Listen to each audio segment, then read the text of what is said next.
కరీంనగర్ జిల్లా van owner association అధ్యక్షులు బండి మల్లయ్య యాదవ్ ఆధ్వర్యంలో కరీంనగర్ పట్టణ లారీ యజమానులు, ఫెర్టిలైజర్స్ డీలర్లు ఇబ్బంది పడుతున్నారు.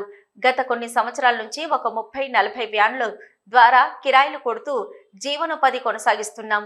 ఇప్పుడు కరీంనగర్ పట్టణ లారీ యజమానులు లోడింగ్ ఇవ్వద్దని డీలర్లకు చెప్తూ తమను బెదిరిస్తూ ఇబ్బందులకు గురిచేస్తున్నారని వారు ఆవేదన వ్యక్తం చేశారు. లారీల్లో అధిక లోడు వేస్తూ మా వ్యాన్లకు కిరాయిలు రాకుండా చేస్తున్నారని వారు ఏకరువు పెట్టారు.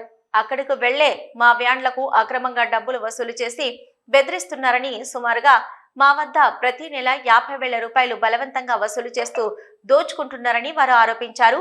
ఈ విషయాన్ని ప్రభుత్వ అధికారులతో పాటు కేంద్ర హోంశాఖ సహాయ మంత్రి బండి సంజయ్ కుమార్, రవాణా శాఖ మంత్రి పొన్నం ప్రభాకర్, కరీంనగర్ ఎంఎస్ఏ గంగుల కమలాకర్ల దృష్టికి తీసుకుని వెళ్లనున్నట్లు వారు చెప్పారు.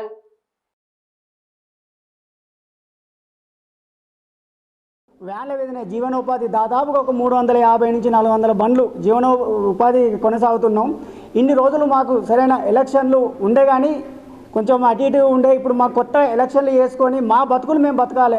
మేము 400 ఓనర్లు ఉన్నాం. అంటే మా కుటుంబాలు కూడా ఒక 5-6 వేల కుటుంబాలు మా మీద ఆధారపడి బతుకుతున్నాయి. కాబట్టి మేము ఈ మధ్యలో ఎలక్షన్లు పెట్టుకొని కరీంనగర్ లోకల్ వాళ్ళం, మేము లోకల్గా పెట్టుకొని మేము కిరాయిలు నింపుకుంటా. అంటే ఇప్పుడు కొత్తగా అంటే ఫర్టిలైజర్ కాంచాలి మాకు ఒక సమస్య వచ్చింది. ఫర్టిలైజర్ లోడింగ్లకు పోతే, అంటే మేము లోకల్ అని లోడింగ్లకు పోతే మమ్మల్ని లారీ యజమానులు మమ్మలను ఒక ఇబ్బందిగా గురి చేస్తున్నారు, భయాందోళనకి కూడా గురి చేస్తున్నారు. ఒకవేళ మేము ఆ లోడింగ్కు పోతే మా బండ్లను ఆపి వాళ్ళు ఒక 50-100 మంది వచ్చి మా మీద తిరుగుబాటు చేస్తూ మాపై డబ్బులు అధిక, అంటే ఒక నెలకి అంటే ఒక బండికి 200 నుంచి 300 రూపాయలు కడి చేస్తూ 50,000 నుంచి 1,00,000 రూపాయలు దోసుకుంటున్నారు మాపై. ఇప్పుడు మేము కూడా లోకల్ వాళ్ళం, మా బండ్లకు మేము కూడా ధైర్యంగా కిరాయిలు కొట్టుకుంటామని చెప్తే మాకు కూడా అలాంటి కిరాయిలు ఇవ్వకుండా మమ్మల్ని బెదిరిస్తూ కిరాయిలు ఇస్తలేరు. సరే అని కిరాయిలు మేము యజమాని ఉంటారు, దీనికి పట్టలేరు.